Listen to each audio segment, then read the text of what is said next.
I was just talking to you about, I always get said, people always say to me, Nadine, how do you do so much? Like you produce, you sing, coach, and you do, and I don't think I've ever met anybody that does more than I do. You have so many hats, Rachel.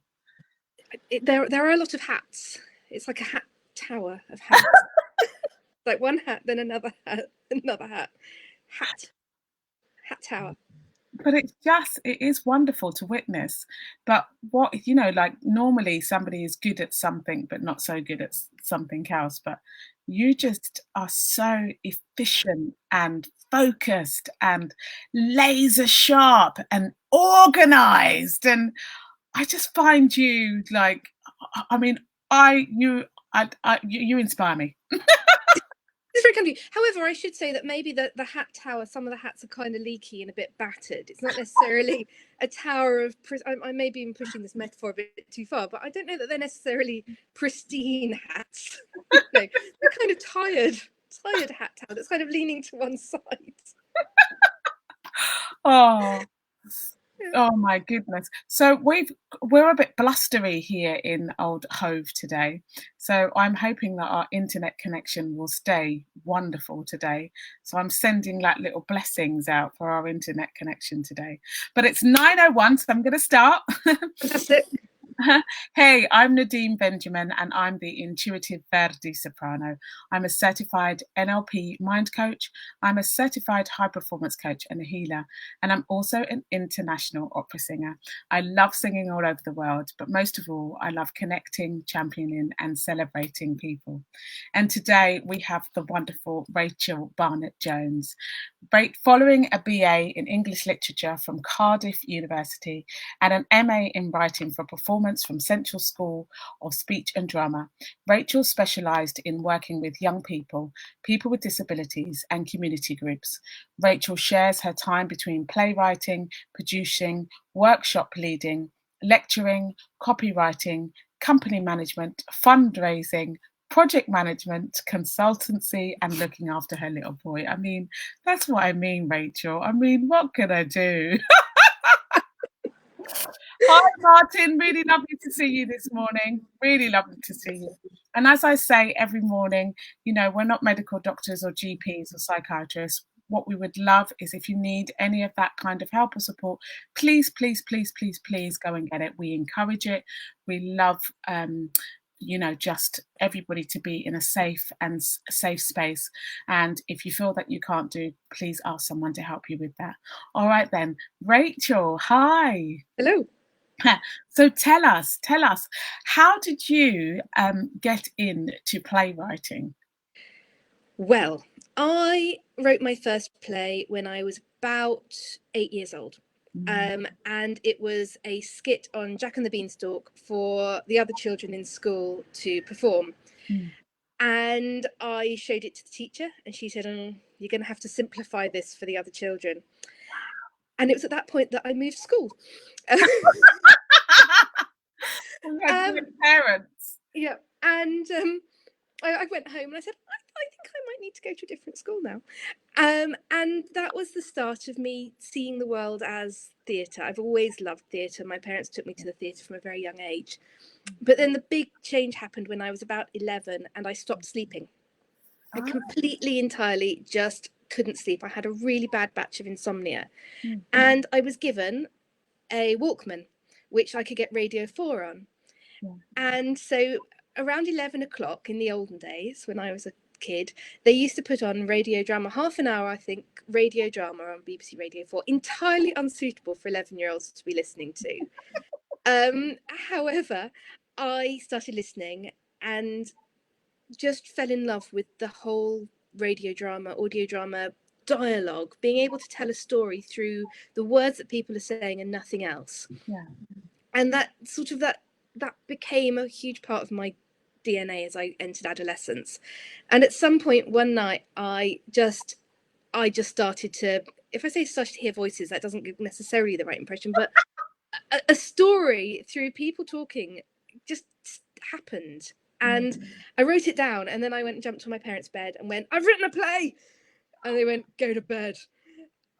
But then that play, I finished it the next day or in a few days' time, and there was a playwriting competition called the Woolwich Young Radio Playwrights Competition. It doesn't exist anymore, and I was shortlisted for it. I didn't win, but I was shortlisted, and I think at the time I was the youngest person ever to reach the shortlist. And I was little. I was 11, maybe 12 at this point. And I was doing a lot of acting in my local amateur dramatics group. Not in school. I wasn't cool enough to be allowed to do drama in school because I was the geek. So I had to go and find my drama elsewhere. And I found this amazing group of grown-ups who nourished my love and nurtured it. And it was my thing. It wasn't going with mum and dad. It was me doing it on my own. And I learned, because that first summer there was a series of play readings, and we sat and we read Stoppard and Chekhov and Shakespeare, and I was just treated as one of the gang. And that's how I started being a playwright, really. And I did everything. I was stage managing assistant, I was cleaning the dressing rooms in Harrow Arts Centre, I was on stage a bit. I'm not a very good actress, but I was on stage a bit. And it was just part of me from the beginning. And the way that I see the world is just as dialogue. Wow. And so that's kind of how it started. So that's really useful, isn't it, to be able to understand all sides of theatre as a playwright? Yes, I think it's essential. Whenever I lecture, and I know we're going to come on to that later, I always say you have to do every job in theatre. It's no good just floating in and going, oh, hi, I'm writing a play. I think if you haven't swept a stage, then you don't have any right to be a writer. What strong words. Wow, I love it. 9:06, there we go, the first edict. Go and clean the theatre. Morning, Susan. Morning. Yes, it's very blustery in South Wales. Yes, it's very blustery in Hove, I have to say. And morning, Philip, and morning, Judy. Really lovely to see you here. Hi, Mum and Dad. So that, it's wonderful that you've got parents that, that just are, they are such cheerleaders for you and for everybody else. They are just, they're such a role model. It's wonderful. And they also have a wonderful daughter, so it makes it very easy, I'm sure. But so tell me, you went from, you started playwriting and you went from playwriting to producing? Yes, in a slightly circuitous route. I did, after my degree, I did a master's at Central School of Speech and Drama. And it was a very odd course. It was in some ways an extraordinary experience, in other ways a very difficult experience. But we kind of were all sort of thrown in together. And although I was on there as a playwright, because the course has changed a lot over the years, and I now have taught on that course quite a bit, and it's changed its nature. But when I was on it, there were lots of different strands. So there were playwrights, there were dramaturgs, there were lighting designers, there were directors, there were performers, and we all were sort of thrown into little companies to create pieces of work with an interesting level of support. Sometimes more successful than other times.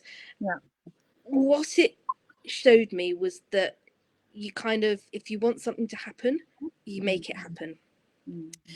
And I felt at the time that it was very unfair that people that had certain skills would be better at making their work actually happen. And it felt to me like a very unlevel playing field.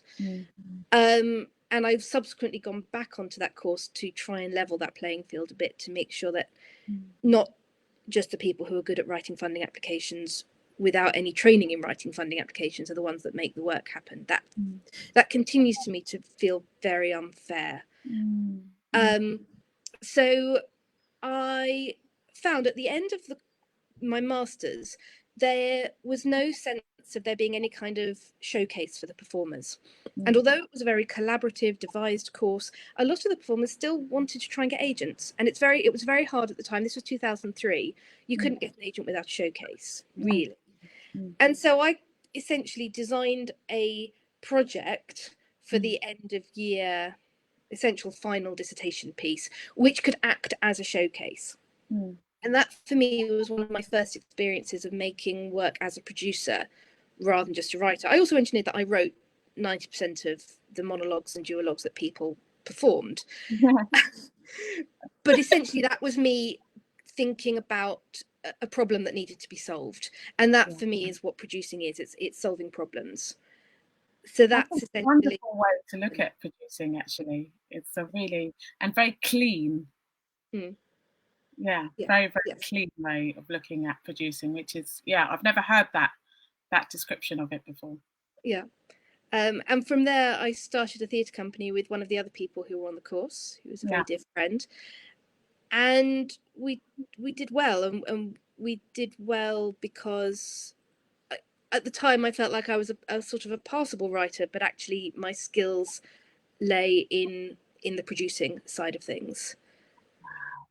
Yeah. So then tell us then, and now you lecture, which is which is fantastic. I mean, you do a plethora of other things as well. So, we're just kind of honing in on putting a spotlight on 3 of them at the moment. But, how does the lecturing come in? I mean, as you say, you go back to central. Yeah, well, it was about solving the problem. And for me, it felt like there was a huge chunk of skills that weren't being taught on that course.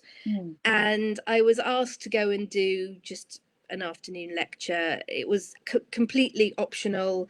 It was just about sort of how I went from being a creative to being a producer, although I think being a producer is actually very creative. But it was essentially me having a little tiny, just getting my toe in the door of a problem that needed solving. And the feedback from those students was so good that they asked me to come back and do a few more sessions. And then over a year, that turned into me doing an entire 10-week module on, they called it cultural landscapes, but essentially what I was teaching was how to do budgets and how to write funding applications and how to manage your time. And I absolutely found my voice and found myself in that, and I love it because I get to make people laugh about spreadsheets for 3 hours. and there is no greater buzz than getting a laugh out of a Gantt chart. And I have people now from however many years ago it was who have become my friends, who I taught, who every now and then they text me or they send me a message going, I got a funding application and it's because I look back at the notes from your lecture. And just to know that I've helped people to sustain themselves as artists in this crazy profession, that for me is one of the biggest buzzes I get out of what I've achieved over the last 10 years. Yeah. Wow. I really admire you. I really admire your kind of thought processes and the way that you saw a hole and you decided that actually I don't see why that hole is there, and you stepped up to the mark on that, and you had the courage to say this isn't right. I just love that, Rachel. I love that. So there's a slight bit of activism in there as well, isn't there? Yes. Yeah. In a very quiet way. I don't like big crowds, so you're never going to find me on a march, but in my own way I want to change the world and make it better. I really identify with that. I have the same practice. I do things very quietly. Yes. So people may think I'm not doing anything, but I am standing up for you in ways that people would never know. Yeah. So I really identify. So we've got, hi Gemma last there. Hello Rebecca. Rebecca's saying, oh please, that would be life-changing. She's also saying, laughing at spreadsheets, brilliant. Oh, it looks like there's going to be a few of us where you'll have to give us a 3-hour lecture on Zoom, Rachel. Let's see. We can talk about it another time. Yeah. I've got my first Zoom lecture coming up tomorrow. I recorded some lectures just down in my husband's shed. Just to basically, I lectured myself for 2 hours, which was bizarre. But now I've got a live lecture tomorrow for students, and I'll be very interested to see how it goes. Oh, please let us know. We'd love to know. And because I'm sure that there's artists like myself and other singers and musicians that would love to avail of your help. And Rebecca's going, yes, please. So moving swiftly on. Is the next Artist in Creations series, which is number 4. I haven't put it up there. Maybe I can put it in there later. And you're working on a creative project called Fly High Stories. Could you tell us all about that? I will do. I'll give you a little bit of background to it first. So Yes, my lovely friend Gemma, who is apparently laughing in the comments, she was approached by the Singapore Repertory Theatre, who wanted her to pitch an idea for a play for children for their main stage. And she came to me because she knows that my background is almost exclusively in working for young audiences. Yeah. And she had an amazing idea from her little niece. And together we worked together all about flying. So we pitched this idea to Singapore Repertory Theatre, and we came up with the most loveliest play, all about aerodynamics and growth mindset. Yeah. We got some funding from the Arts Council to R&D it. Singapore Repertory Theatre supported us. Arts Depot Theatre in Finchley supported us. We had amazing support. We had an amazing play. We had beautiful music by Aaron Glass, an amazing set by Sam Wilde. Gemma was out in Singapore directing it. It was going to be on for 6 weeks. It was on like 60 or 70% sales already. It got to the dress rehearsal. It was looking amazing. And then lockdown happened. Oh! And it was a real kick in the guts, because I've never had a 6-week run of one of my shows. You don't get that in this country. Nobody puts on an essentially unknown playwright's work for 6 weeks in a 300-seater and expects to sell it, but they do in Singapore. Wow. And it was a big kick in the guts, actually. Oh. And I kind of looked at the world, and I was talking to a dear friend and colleague who I consider to be a mentor, who is amazing. And I was talking about homeschooling Toby, and she said, well, how are you going to manage work? And I said, what work? There is no work. The work is gone. I'd also tour booked an opera for babies from a company called Over the Moon. It's the best tour I'd ever booked. It was almost solid through March and April and May, and it just overnight, all of that work gone. And I was saying to my good friend, who is an amazing producer, runs an extraordinary theatre in Bath called The Egg. He said, how are you going to manage homeschooling and work? It's no work. What am I going to do? And I was down. I was down for the count. I felt absolutely gone. I thought, well, that's it. I shall be happy in the moment. I shall enjoy homeschooling my son, which is joy. He is a joy. He is a joy. I will stay in touch with people. I will just be present in my moment. I won't think about work. And I just gave my brain that little moment. And then I was following various homeschooling groups on Facebook and seeing what people were doing. And then suddenly I went, oh, I've had an idea. Oh, damn it. And then I shared my idea with Gemma, and my idea was, and she went, yes, good idea. My idea was to ask some amazing writers, to create short plays which could be performed at home. So for children and their grown-ups to just have a little bit of fun and make a show. And we called the project Fly High Stories at Home. And we put growth mindset at the very heart of what we do. Yes! You know, I love a growth mindset. It's the way to go. And my little tiny flash of genius has caused Gemma unending work with the website and everything that she's had to do, and she's been amazing. And together we have hopefully brought little tiny pockets of joy to people's life. And Sam, our incredible designer, who's doing so well, and if anybody has got small children or not, go and check out the work he's been doing with Little Angel, turning John Classen books into the most stunning cardboard sets. They are beautiful puppet shows which you have to go and watch. Our amazing composer Aaron Glass, who runs a band called Apple of My Eye, and working with him was always a dream, and then suddenly that dream has become a reality, and he has created some beautiful music for us to use.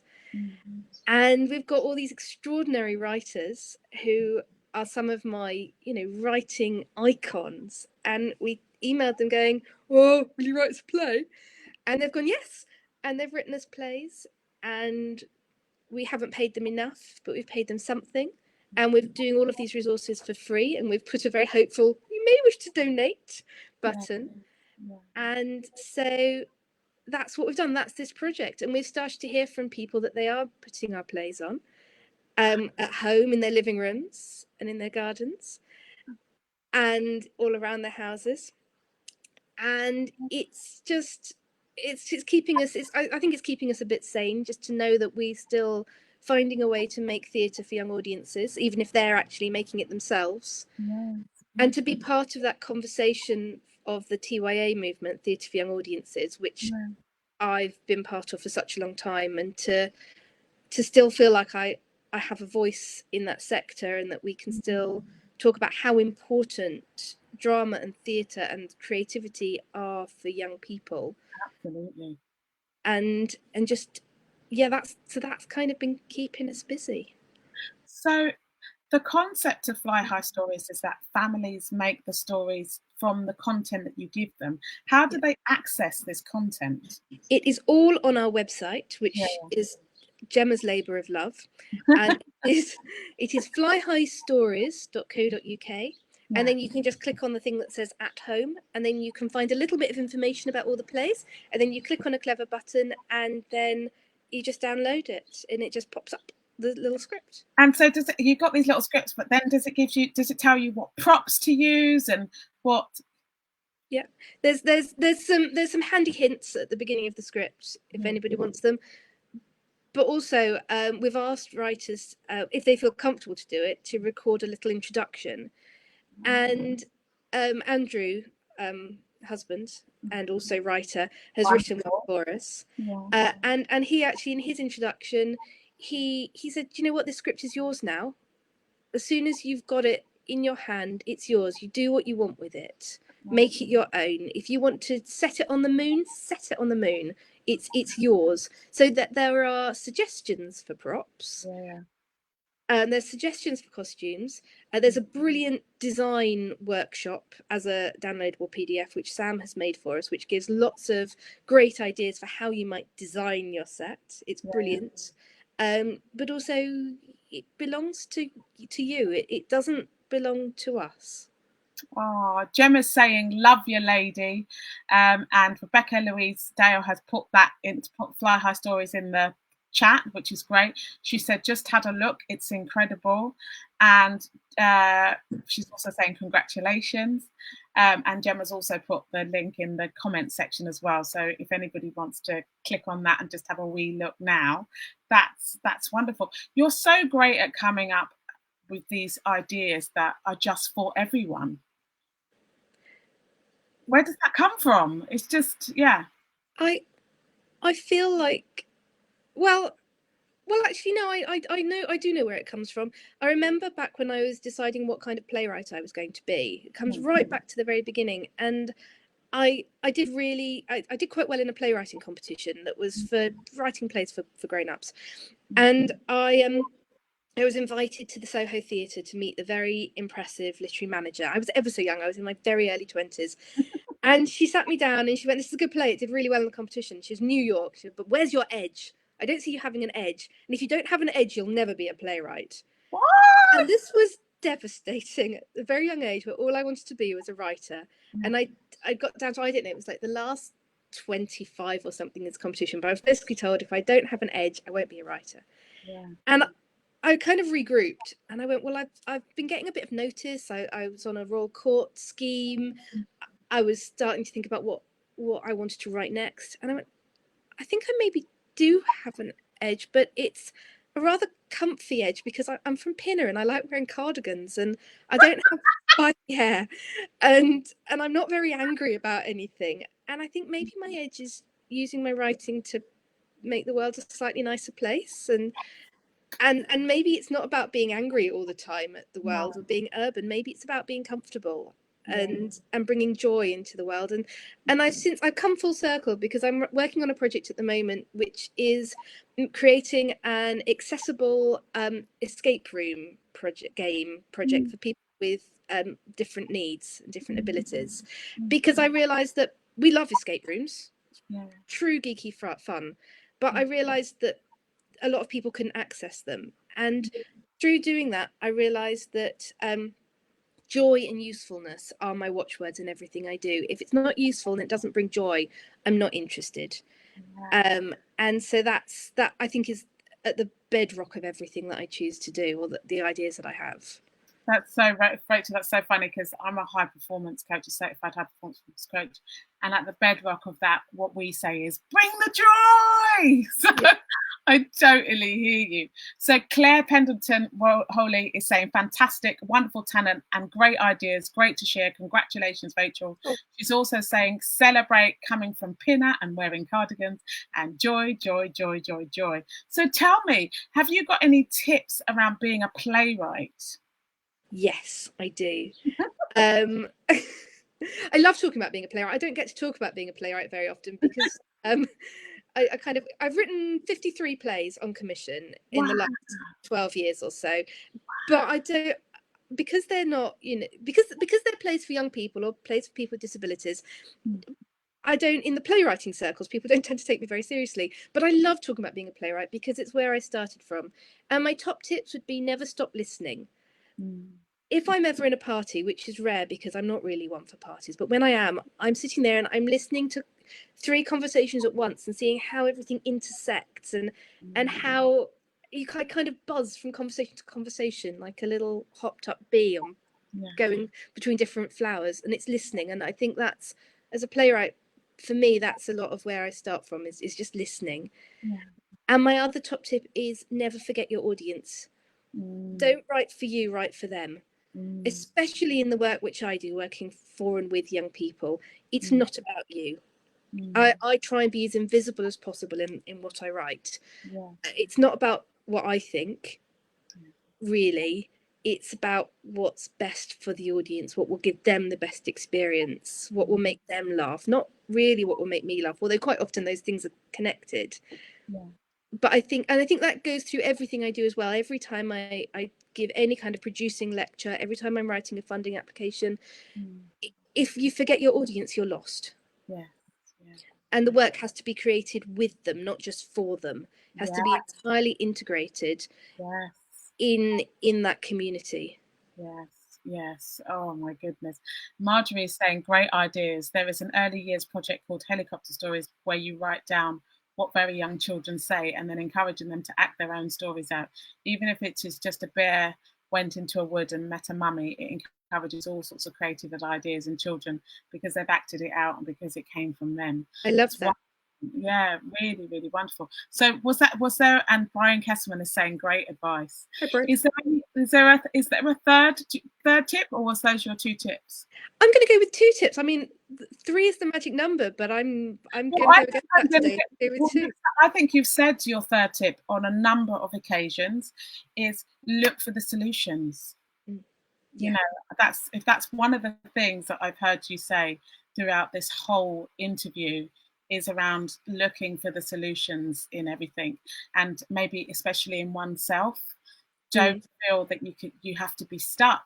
Look for the solution in how to move yourself forward, how to move the project forward, how to move your dream forward. I agree. I think one of the things I love most about being a writer is I can make it really complicated and then I have to solve it. And that keeps my mind ticking over, and I genuinely love that. And then suddenly it all comes clear and you go, oh, the solution was there all along, but I made it really complicated to find the way to get there. And the adrenaline buzz. But you have a brilliant mind, Rachel. You do have one of these brilliant minds. And I love the clarity that we get from you, and not just in this interview, but in your writing and in the way you conduct your business and the way you conduct yourself. Thank you so much for being such a role model in that area. It's really, really wonderful. So how can we find you? I know we've got Fly High Stories. We've got 2 people have put that in the comments already. So how can we find you? I do have my own website. It's sorely out of date and in need of a lot of TLC. It's my dad made me buy it when I had a short play off Broadway a long time ago, and he said, if you're going to America, you've got to have a website. And this was in about 2008. And I've spent very little time on the website since then, but it is rachelbarnett.co.uk. But I wouldn't go there for updates particularly. I'd say flyhighstories.co.uk is where I'm at the moment, and I am on Twitter, and occasionally I tweet. Oh, lovely! And I think we've got that on our flyer, didn't we? So we put that down. But I will put them more in the comment section again.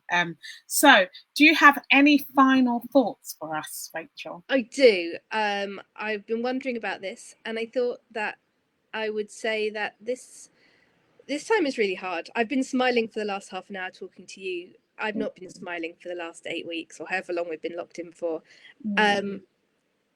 I had a moment with my little boy where I asked him, now that he's not in school, what does he want to learn? This was weeks ago. I said, okay, we've got a golden opportunity now. What are we going to learn about? And he said, I want to learn about happiness. And so we have been asking our friends what makes us happy. And we've created a piece of word art. And I wanted to end with the word art that we've created. Oh. And these are all the things that make our friends happy. Oh, we can't really see it clearly. So could you say some of the words?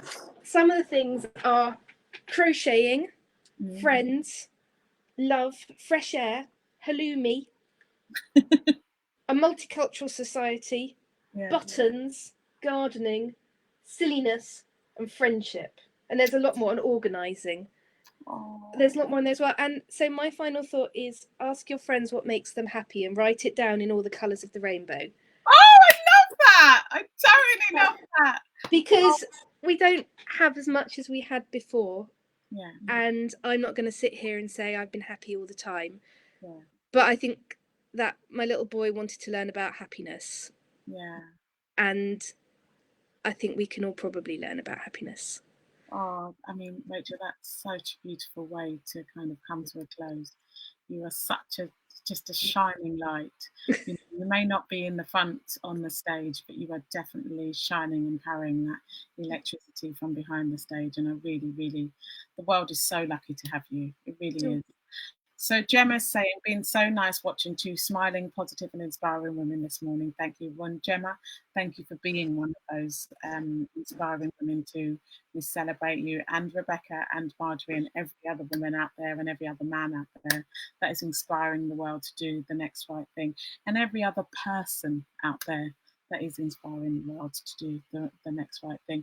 Denise, yes, sending you joy, Denise. So tomorrow we have Natalia Romanu coming on tomorrow. She's the wonderful Welsh Ukrainian soprano, and she'll be coming on tomorrow to talk all about her album, Arion Voyage of Slavic Soul, with which she did with Lada Valesova. And so we can't wait to have Natalia on, because she is just a fabulous singer, and it's going to be wonderful to hear about her recording process and how it all happened. Another artist in creation. Okay, take care, everybody. Rachel, thank you so much for showing up and being here with us. It's been so wonderful to have you. Morning, Susan. Susan saying, very interesting. Going to have a look at the website right now. Stay safe both, and stay safe everybody, and our audience and everybody here. Thank you so much. Rachel, take care. Sending love to everybody. Bye-bye. Bye.